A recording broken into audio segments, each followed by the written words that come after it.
तो dear students, medieval India के इस क्लास में आपका स्वागत है। हम लोग अभी तक इस्लाम धर्म का उदय, तुर्कों का उदय और मोहम्मद बिन कासिम या अरब आक्रमण, ये तीन टॉपिक को पढ़ चुके हैं। उसके बाद का जो टॉपिक बनता है मिडेवल इंडिया में वो है इन्वेजन ऑफ तुर्कास, यानी तुर्कों का आगमन। प्रीवियस क्लास में हम लोग देख चुके हैं कि तुर्क एक असभ्य और बर्बर जाति थी जो चीन के अक्ताई पहाड़ी में रहा करती थी। खिलाफत अब्बासिया के दौर में जब उनका संपर्क इस्लाम से हुआ तो उनमें सभ्यता और संस्कृति आई और कालांतर में वो लोग मुसलमान बन गए। हलाकू खां के द्वारा जब खिलाफत अब्बासिया का अंत किया गया तो इन्हीं तुर्कों के द्वारा एक बहुत ही विचित्र स्थिति विश्व में दिख पड़ती थी कि जिस भूमि से इस्लाम का उदय हुआ था, हलाकू खां ने उस भूमि से इस्लाम को ख़त्म कर दिया, यानी मुसलमानों को ख़त्म कर दिया। उस पीरियड में इस्लाम अगर ज़िंदा रहा तो भारत में ज़िंदा रहा, और वो किस रूप में? तो तुर्कों के रूप में। तुर्कों ने इस पीरियड में अपनी सत्ता को स्थापित किया था, लेकिन ये काम इतना आसान नहीं था जितना पढ़ाई में लग रहा है, बल्कि इसमें दो व्यक्तियों ने महती भूमिका निभाई थी, और वो दो व्यक्तियों में एक का नाम है महमूद गजनवी और दूसरा का नाम है मोहम्मद गौरी। इन दोनों के आक्रमणों में 150 वर्षों का अंतर है। महमूद गजनवी ने 1000 ईस्वी से 1026 ईस्वी तक आक्रमण किया और 30 में उसकी मृत्यु हो जाती है। और उसके बाद मोहम्मद गौरी 1175 से भारत पर आक्रमण करता है और 1205 ईस्वी में उसकी मृत्यु हो जाती है। तो दोनों के बीच लगभग 150 वर्षों का अंतराल है। तो हम लोग आज के क्लास में इन्हीं दोनों आक्रमणकारियों के आक्रमण का लेखा जोखा लेकर के हाजिर हुए। तो जहां तक तुर्कों का प्रश्न है, तो तुर्क में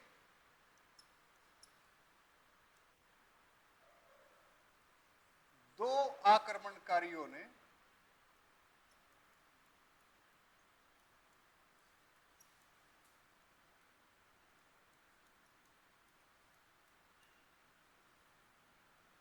भारत पर आक्रमण किया।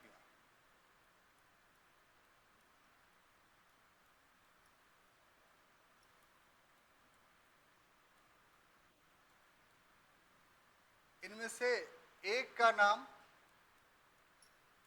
महमूद गजनवी था और दूसरे का नाम मोहम्मद गौरी था।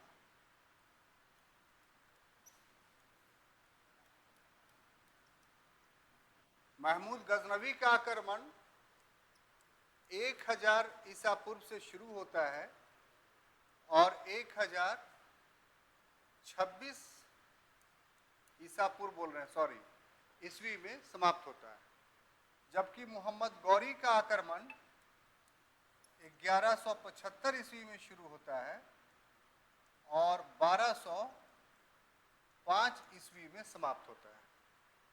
तो हम लोगों के अध्ययन का अभी शुरुआती क्रम जो है वो महमूद गजनवी। महमूद गजनवी के अगर उदय पर हम दृष्टि डालते हैं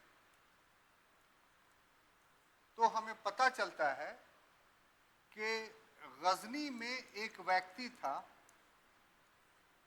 जिसका नाम था अल्पतगीन।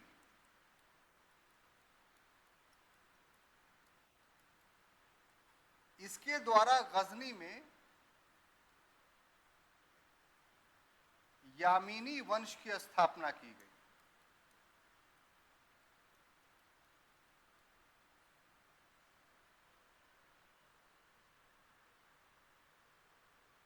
और इस अल्पतगीन का एक दास एवं दामाद दोनों था। दास था लेकिन बाद में अपनी बेटी से विवाह कर दिया तो दामाद बन गया। उस व्यक्ति का नाम था सुबुक्तुगीन।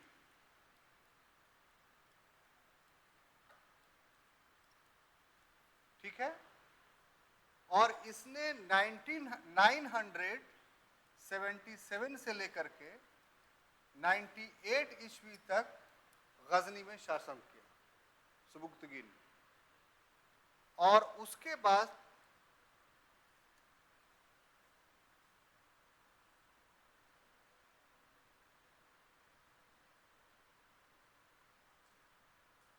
इस क्रम में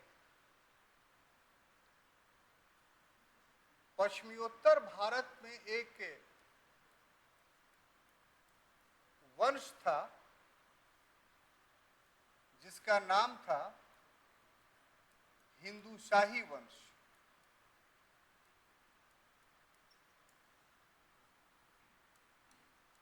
ठीक है, और इसका शासक था जयपाल। देखिए यहां पर आप समझ जाइए कि जिस समय का इतिहास हम लोग पढ़ रहे हैं उस समय भारत राजनीतिक विखंडन का शिकार है। पूरे भारत में इस समय राजपूतों का राज था, लेकिन छोटे छोटे प्रिंसले में बटे हुए थे। उनमें से एक कन्नौज अलग रियासत था, बंगाल में पाल और सेन वंशों का शासन था, कश्मीर में अलग शासन था, दक्षिण भारत में चोलों का और पल्लवों का शासन था, चालुक्यों का शासन था। तो इस तरीके से भारत में कोई एक वंश नहीं था।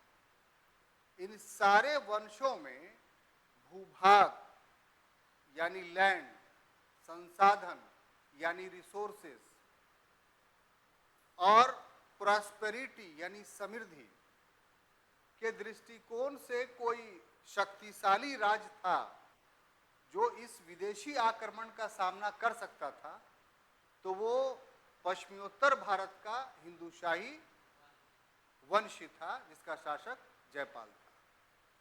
इसकी राजधानी का अगर बात किया जाए तो इसकी राजधानी उद्भांडपुर थी।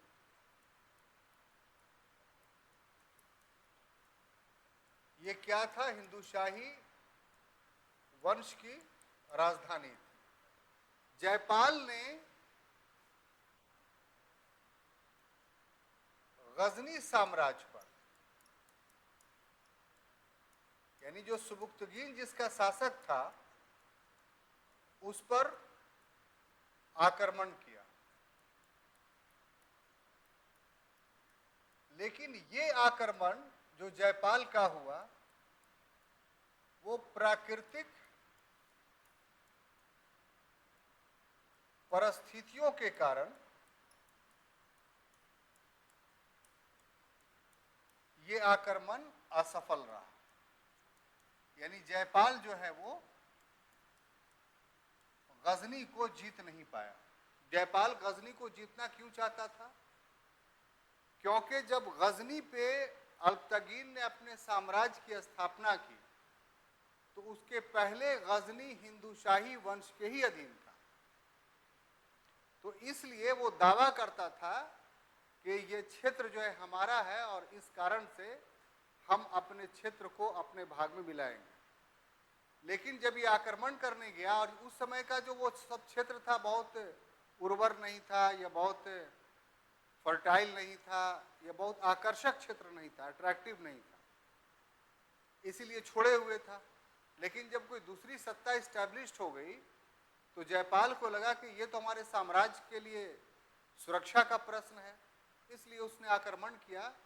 लेकिन जो प्राकृतिक सिस्टम उस समय था कि बहुत बारिश हो गई, क्षेत्र में घोड़े नहीं चल सकते थे, तो इन सभी कारणों से उसको इस आक्रमण में बहुत घाटा सहना पड़ा और वापस लौटना पड़ा। बड़े सैनिक मारे गए। इसी की, इस असफलता की या इस आक्रमण का कह लीजिए कि प्रतिक्रिया हुआ। और प्रतिक्रिया क्या हुआ कि सुबुक्तगीन के द्वारा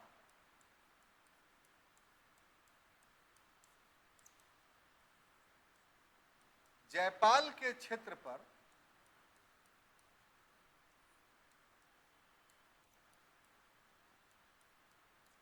आक्रमण किया गया।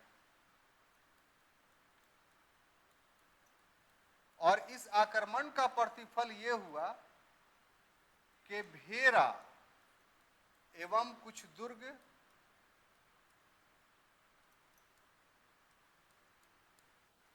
गजनी के अधीन चले गए। यानी इस दुर्गों पर सुबुक्तुगीन ने अधिकार कर लिया। इससे क्या साबित होता है कि एक्चुअली में सुबुक्तुगीन ही भारत पर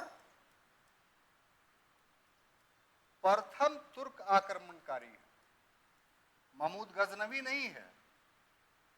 बात समझ में आई?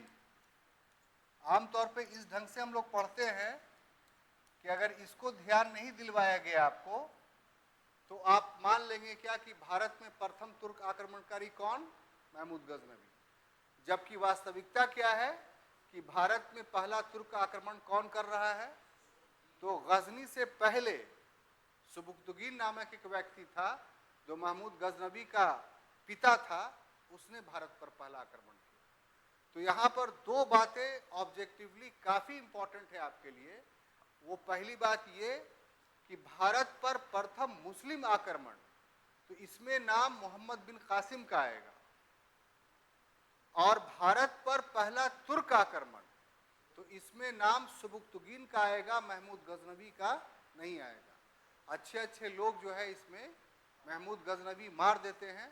आप क्लास में ही लॉक कर लीजिए कि आपके समक्ष कभी भी प्रश्न आएगा तो आप महमूद गजनवी आंसर नहीं देंगे। क्लियर?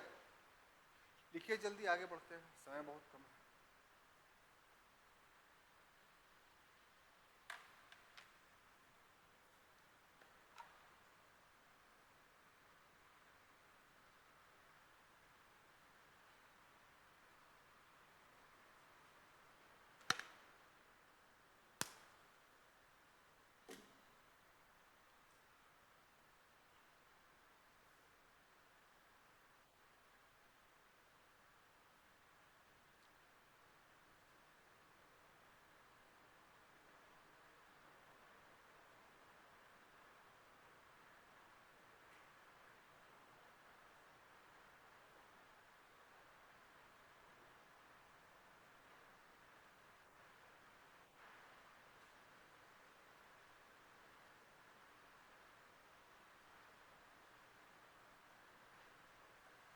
हो गया साहब?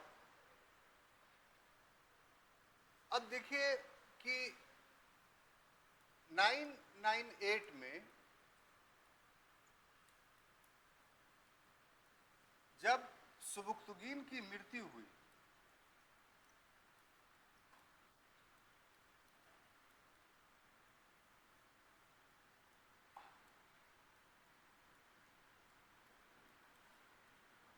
तो इसके दो पुत्र थे। एक का नाम था इस्माइल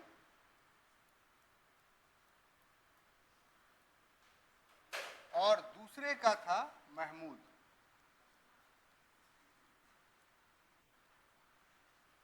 तो ये भी ऑब्जेक्टिव क्वेश्चंस है। क्या हुआ?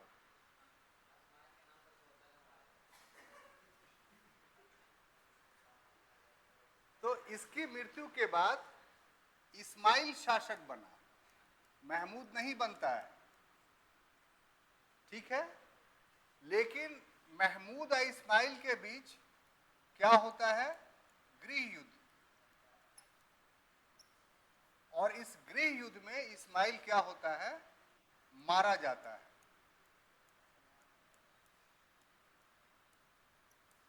और इस प्रकार से महमूद गजनवी के नाम से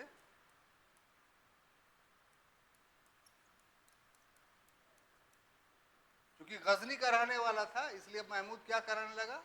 महमूद गजनवी। ये क्या बनता है? गजनी का शासक।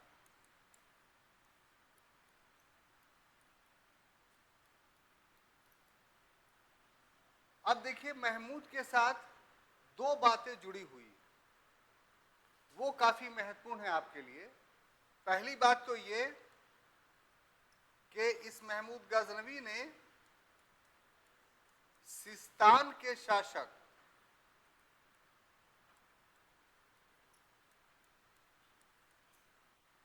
खल्क बिन अहमद को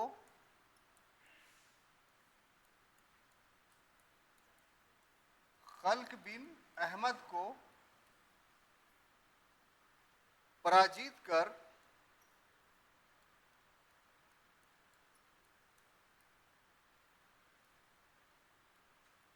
सुल्तान की उपाधि धारण की। सुल्तान की उपाधि धारण की। एक तो ये है, अभी समझाते हैं, और दूसरा कि खलीफा अल कासिम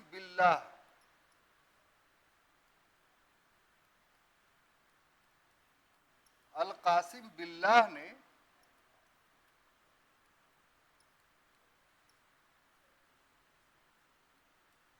इसे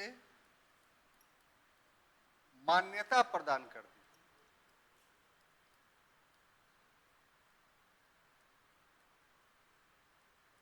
प्रदान किया, और ऐसी स्थिति में इसने अमीर उल मोमनीन की उपाधि धारण की। ये दो चीज समझना आपके लिए काफी महत्वपूर्ण है। ऐसे किताबों में लिखा रहता है, आप ऑब्जेक्टिवली पढ़ लेते हैं कि सुल्तान की उपाधि धारण करने वाला पहला व्यक्ति कौन था, तो महमूद गजनवी। लेकिन इसके पीछे बैकग्राउंड क्या है, परिस्थिति क्या है, परिवेश क्या है, वो जानना काफी महत्वपूर्ण है। तो जो पहले आपको क्लास हम लिए थे, इस्लाम धर्म का उदय, वहां से कुछ बात आपको बताना चाहते हैं। वो बात इससे लिंक कर रहा है, और वो बात काफी महत्वपूर्ण है। हमने बताया था कि प्रॉफिट मोहम्मद के मरने के बाद क्या हुआ, तो खिलाफत का दौर आया। खिलाफत के 3 दौर हुए, खिलाफत राशिदा, खिलाफत उमैया और खिलाफत अब्बासिया। और प्रॉफिट ने जो सिस्टम डेवलप किया था, उस सिस्टम में रिलीजन्स और पॉलिटिक्स अलग अलग नहीं थे। यानी जो खलीफा वो धर्म का भी प्रधान और राज का भी प्रधान, ये भूमिका चल रही थी।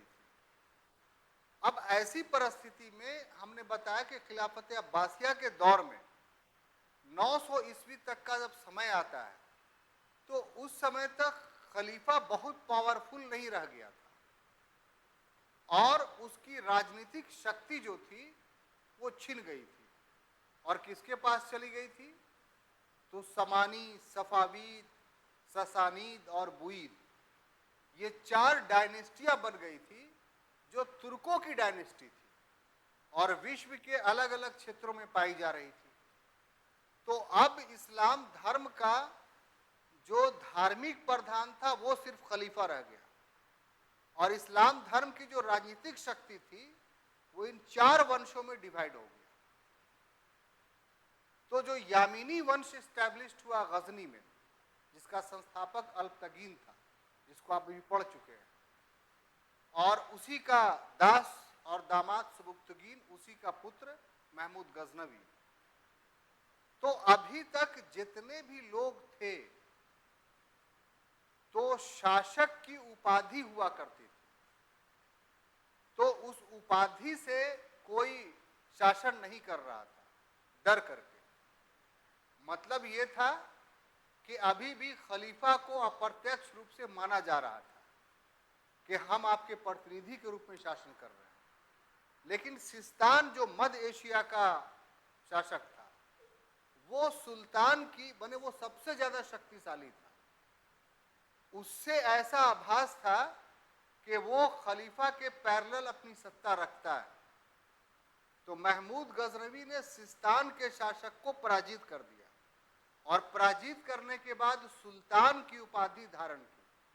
तो महमूद द्वारा सुल्तान की उपाधि धारण करना इस बात का प्रतीक था कि अब इस्लाम धर्म में धर्म और राजनीति अलग हो गई। धर्म का प्रधान बगदाद का खलीफा हो गया और राजनीति का प्रधान महमूद गजनवी हो गया। अब बात समझ में आई? तो ये सुल्तान की उपाधि इतना महत्वपूर्ण थी।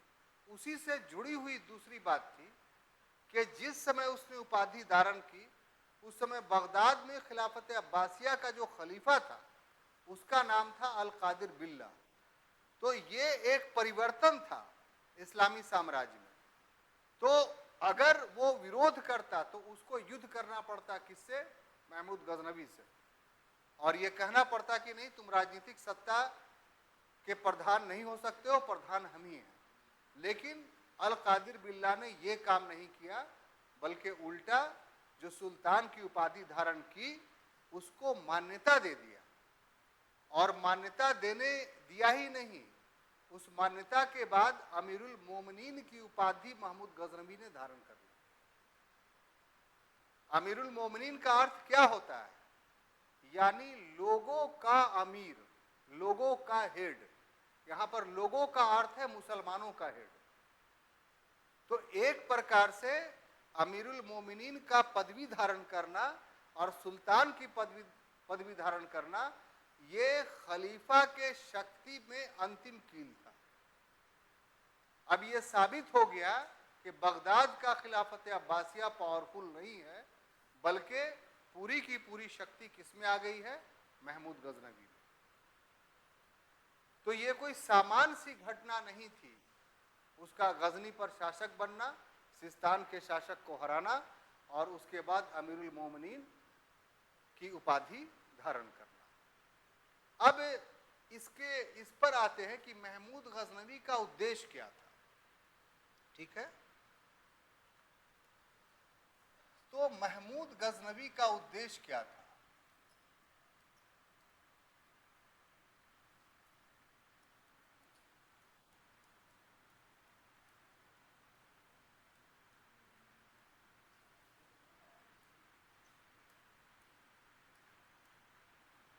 तो महमूद गजनवी का उद्देश्य सिर्फ और सिर्फ एक था। बताइए तो आप क्या था?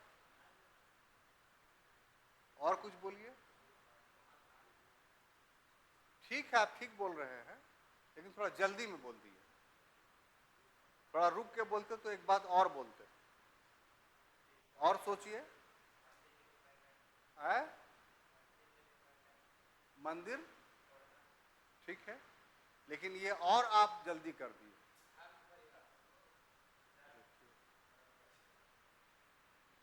क्या हो सकता है इसमें? अगर नहीं जानेगा, ऑब्जेक्टिव आएगा तो फेल कर जाइएगा। महमूद गजनवी का उद्देश्य सिर्फ एक था, और वो था मध्य एशिया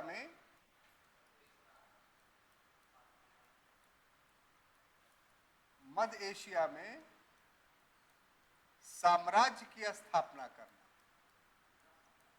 हाँ, साम्राज्य की स्थापना करना। अब क्यों ऐसा वो चाहता था? अरे भैया, ये पूरा कहानी खत्म नहीं हुआ, अभी सुनिए ना। इसीलिए तो बोल रहे हैं, धीरे धीरे पढ़िए। अब वो क्यों चाहता था? और आपको बता दें कि मिडाइवल इंडिया सबसे नहीं पढ़ पाइएगा, हम ही हैं कि पढ़ा पा रहे हैं। और पूरी छूट है आपको सवाल करने का, हर सवाल का जवाब मिलेगा, और हमको खुशी है कि आप हमसे पढ़ रहे हैं। तो क्यों चाहता था वो? हमने अभी भी प्रीवियस क्लास में कहा कि हिस्ट्री को अभी का नहीं बल्कि उस पीरियड में जाकर देखना चाहिए। दिक्कत ये होता है कि अभी से हम तुलना कर लेते हैं तो काफी प्रॉब्लम हो जाता है। उस पीरियड में पूरे वैश्विक स्तर पे अगर शासन का कोई धुरी था तो मध्य एशिया था। यानी जिसने अपने मध्य एशिया पर कब्जा करके अपनी साम्राज्य, अपने शासन को स्थापित कर लिया, इसका मतलब हुआ कोई विश्व का शासक बन गया। तो महमूद गजनवी जिस क्षेत्र का शासक बना था वो हर दृष्टिकोण से काफी विपन्न था। ना वो फर्टाइल लैंड था, ना कुछ पाया जाता था, और न ही काफी प्रॉस्पेरस और समृद्ध था। और सिर्फ वहां के संसाधनों से रह करके वो बहुत बड़ा शासक नहीं बन सकता था। उसकी महत्वाकांक्षा, एम्बिशन था कि हम एक बड़ा शासक बने, और बड़ा शासक के लिए जरूरी था कि मध्य एशिया में अपने साम्राज्य को एस्टेब्लिश कर ले।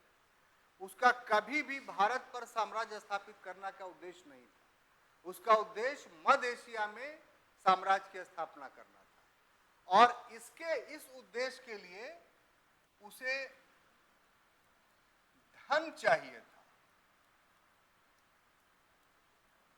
धन उसके पास था नहीं, जहां का शासक था वहां से वो धनी बन नहीं सकता था। तो इस धन के लालच में उसने भारत पर आक्रमण किया।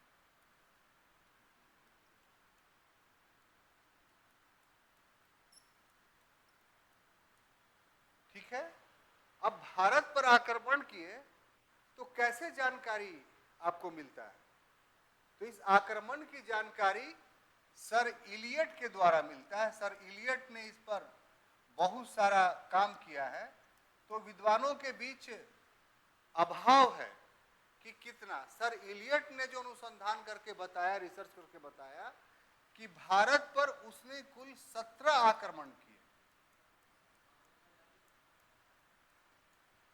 कितना? 17।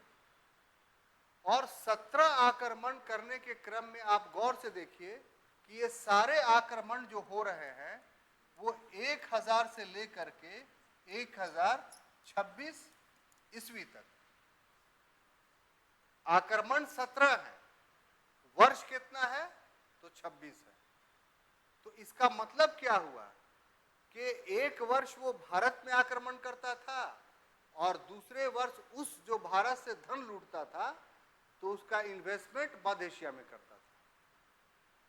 ये साबित हो गया। अब इस 17 आक्रमण में जो कुछ आक्रमण का हमको बताते हैं आपको। जैसे सबसे पहला जयपाल को पराजित किया, जो 1000 ईस्वी में आक्रमण करता है वो, तो उसमें किसी को पराजित नहीं करता है, सिर्फ सीमावर्ती क्षेत्रों पर आक्रमण करके भेरा नामक किले को जीतता है और वापस चला जाता है।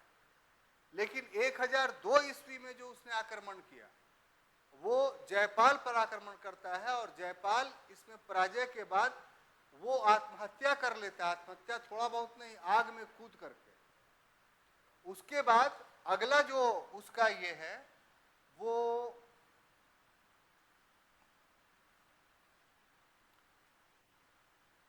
फतह दाऊद, ये मुल्तान का शासक था। और ये फतह दाऊद सिर्फ नाम से आपको मुसलमान लगता होगा, ये एक्चुअली में इस्माइलिया मुसलमान था। और इससे महमूद गजनवी को धार्मिक रूप से मतभेद था और इस कारण से मुल्तान पर आक्रमण करता है और आक्रमण करने के बाद उसकी हत्या करता है। और मुल्तान की जिम्मेदारी उसने जयपाल के पोते सुखपाल को देता है और उसके बाद फिर वापस चला जाता है। उसके बाद कंटिन्यूअस जो उसका संघर्ष हुआ वो जयपाल के पुत्रों से हुआ। उसमें नाम है आनंदपाल, त्रिलोचनपाल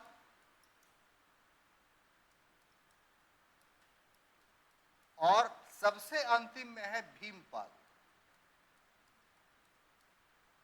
ये जितने हैं ये सारे के सारे हिंदुशाही वंश के शासक हैं और सभी शासकों की पराजय होती है और सभी सुसाइड करते हैं। इसके बीच में कुछ आक्रमण जो काफी महत्वपूर्ण है, वो एक ज्वाला, कांगड़ा का ज्वाला मंदिर, ये काफी महत्वपूर्ण मंदिर था और यहां से सोमनाथ के मंदिर से कम यहां से धन नहीं लूटे थे। कांगड़ा के ज्वालामुखी मंदिर से। सोमनाथ के मंदिर के बाद ये दूसरा ऐसा मंदिर था जो काफी धनी था। उसके बाद फिर बीच में कन्नौज पर भी आक्रमण करता है वो, और यहाँ का शासक रामपाल था जो उससे मिल जाता है। जिसके वजह से चंदेलों का एक शासक था धंगदेव, वो आक्रमण करता है और राज्यपाल को की हत्या कर देता है कि तुम क्यों मिलते हो। लेकिन बाद में चंदेल शासक भी पराजित होते हैं। उसकी सबसे महत्वपूर्ण जो आक्रमण था महमूद गजनवी का, वो सोमनाथ के मंदिर पर था।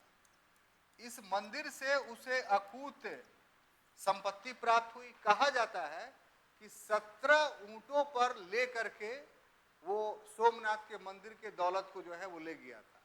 उसका सबसे अंतिम आक्रमण जो था वो 26 में खोखरों के विरुद्ध था, क्योंकि जब ये सोमनाथ के मंदिर को लूट कर ले जा रहा था तो बहुत लंबा काफिला था, तो पिछले वाले काफिले पे खोखरों ने, खोखर एक जाति है जो पश्चिमोत्तर भारत में रहा करती है, उसने आक्रमण कर दिया और लूट लिया उसके कुछ ऊंटों को। जिसका बदला लेने के लिए महमूद गजनवी ने जो है वो लौट करके अगले वर्ष 1026 ईस्वी में आक्रमण करता है, खोखरों को पराजित करता है। इस पराजय में पहली बार महमूद गजनवी जल सेना का प्रयोग करता है और अंत में 1030 ईस्वी में गजनी में महमूद गजनवी की मृत्यु हो जाती है। लेकिन इन सारे प्रयासों के बावजूद भी मध्य एशिया में महमूद गजनवी का साम्राज्य स्थापित नहीं होता। अब जो दूसरा व्यक्ति है, मिटाऊं इसको, लिखिए जल्दी।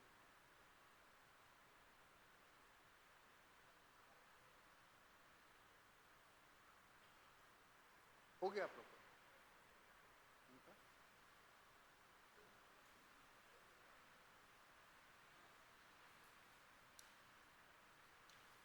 अब हम लोग आते हैं मोहम्मद गौरी पर।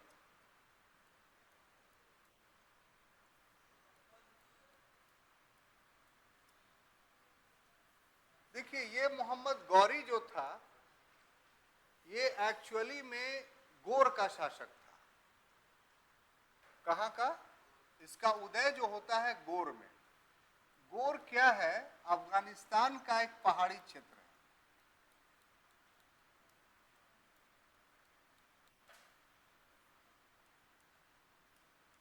का एक पहाड़ी क्षेत्र है।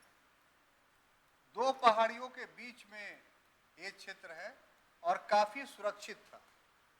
तो इसी क्षेत्र में एक वंश इस्टेब्लिश होता है जिसका नाम था शंशबानी वंश। महमूद गजनवी यामिनी वंश का था और मोहम्मद गौरी शंशबानी वंश का था। इसके द्वारा भारत पर, यानी मोहम्मद गौरी के द्वारा भारत पर कुल 15 आक्रमण किए गए। कितना? 15। उसका कितना था? 17। और इसने कितना आक्रमण किए? 15। इसकी आक्रमण की जो शुरुआत होती है वो सबसे पहले 1175 में। 1175 में वो मुल्तान पर आक्रमण करता है और यहां जो इस समय शासक था, आपको पता होगा कि मोहम्मद बिन कासिम के समय में सिंध और मुल्तान दोनों अरबों के अधीन थे, लेकिन अरब की सत्ता अब खत्म हो चुकी थी, सिंध से भी और मुल्तान से भी। तो यहां उसने जो पराजित किया, एक वंश था जिसका नाम था शुभ्र वंश। और उसके बाद 1178 ईस्वी में उसने अनहिलवाड़ा पे आक्रमण किया। ये गुजरात का एक स्थल है, परंतु यहां भीम मूलराज द्वितीय चालुक्य शासक था। एक पूरा नाम क्या था? चालुक्य वंश का शासन था यहां। भीम मूलराज सेकंड। यहां पर एक ऑब्जेक्टिव आपको याद होना पड़ेगा कि सोमनाथ के मंदिर के पर आक्रमण के समय भी चालुक्यों का शासन था और उस समय जो चालुक्य शासक था उसका नाम था भीम प्रथम। और 150 वर्षों के बाद जब ये आक्रमण करता है तो इस समय शासक है भीम द्वितीय। इसमें मूल राज भी शब्द लगा हुआ है, तो इसको आप लोग याद रखिएगा। इस आक्रमण में क्या होता है कि मोहम्मद गौरी पराजित होता है। ये भारत में मोहम्मद गौरी की प्रथम पराजय थी। क्वेश्चन आता है, ठीक है, ये भारत में मोहम्मद गौरी की क्या थी? फर्स्ट डिफीट थी। उसके बाद फिर पंजाब को जीतता है और भी कुछ क्षेत्रों को जीतता है। उसके बाद सबसे महत्वपूर्ण आक्रमण जो मोहम्मद गौरी का है वो 1191 ईस्वी का है। इस ये तराइन का प्रथम युद्ध माना जाता है। Tarain, first war of Tarain. और इस युद्ध में उसका मुकाबला किसके साथ होता है? पृथ्वीराज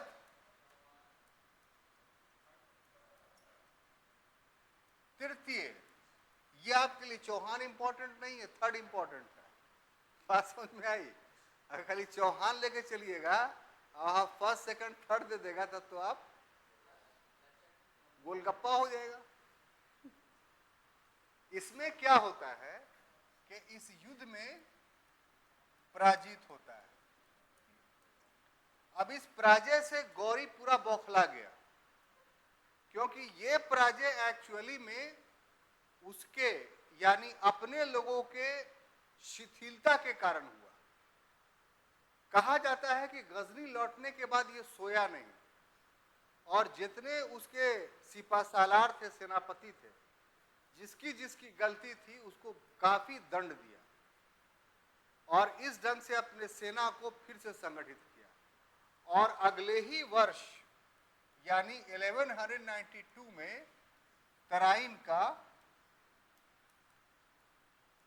दूसरा युद्ध होता है। तराइन का दूसरा युद्ध होता है और इस युद्ध में गौरी जो है विजित होता है। विजित होने में एक कारण था और वो कारण था कि मालवा के शासक, मालवा ही का नाम,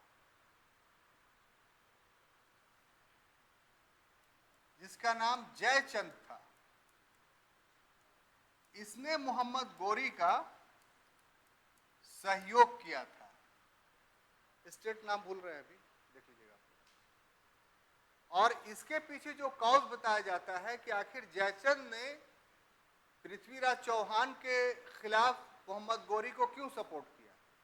तो इसकी बेटी थी एक जिसका नाम था संयोगिता। वो संयोगिता से विवाह करना चाहता था पृथ्वीराज तृतीय चौहान, और इसके लिए तैयार नहीं था। तो अपने अहम की तुष्टि के लिए जयचंद जो है वो गौरी से मिल गया। लेकिन ये जयचंद की सही नीति नहीं थी। क्यों सही नहीं नीति थी? कि अगले वर्ष 1193 में एक युद्ध होता है जिसका नाम था चंदावर का युद्ध। अच्छा ठीक, चंदावर का।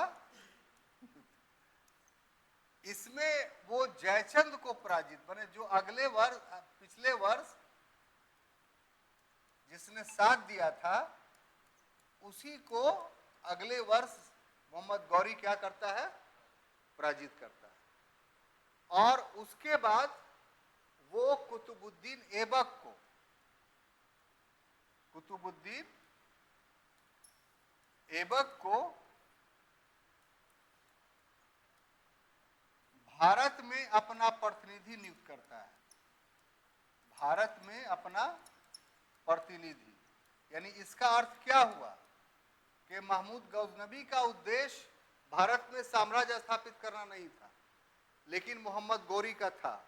इसलिए उसने कुतुबुद्दीन ऐबक को अपना प्रतिनिधि, और उसने सिपासालार के पदवी से शासन करना शुरू किया। बाद में चल करके मेरठ को, ग्वालियर को, रणथंभौर को, उज्जैन को, ये सब स्थलों को कुतुबुद्दीन ने जीता और जीत करके एक संगठित इकाई बनाई। अंत उसका अंतिम जो अभियान था वो 1205 ईस्वी का था, जिसका मोहम्मद गौरी का। और ये अभियान खोखरों के विरुद्ध था। किसके विरुद्ध? इस अभियान में खोखरों को तो वो पराजित कर देता है, लेकिन रात में जब सोया हुआ था तो खोखरों ने इसके खेमे पर फिदायीन हमला कर दिया। फिदायीन हमला का मतलब ऐसा हमला कि हम भी मर जाएंगे और तुमको भी मार देंगे। तो ऐसी परिस्थिति में 5 मार्च 1205 ईस्वी को इस फिदायीन हमले में मोहम्मद गौरी मारा गया और अंत में उसकी लाश को ले जा करके गजनी में दफना दिया गया। तो इस प्रकार से छात्रों, ये दो व्यक्ति थे जो आरंभिक तुर्क थे। प्रथम तुर्क जिसका उद्देश्य सिर्फ धन लूटना था और मध्य एशिया में अपने साम्राज्य को स्थापित करना था, वो महमूद गजनवी था। और दूसरा मोहम्मद गौरी जिसका उद्देश्य भारत में साम्राज्य स्थापित करना था। वो अपनी मृत्यु के पूर्व ही कुतुबुद्दीन ऐबक को इस योग बना चुका था कि भारत में तुर्क सत्ता स्थापित हो जाए। तो हम समझते हैं कि जो फर्स्ट इन्वेजन तुर्कों का था उसको हम समझाने में सफल रहे। अगले क्लास जब कल हम लोग मिलेंगे तो दिल्ली सल्तनत का बाज़ाब्ता शुरुआत करेंगे। तब तक के लिए अनुमति दीजिए। धन्यवाद।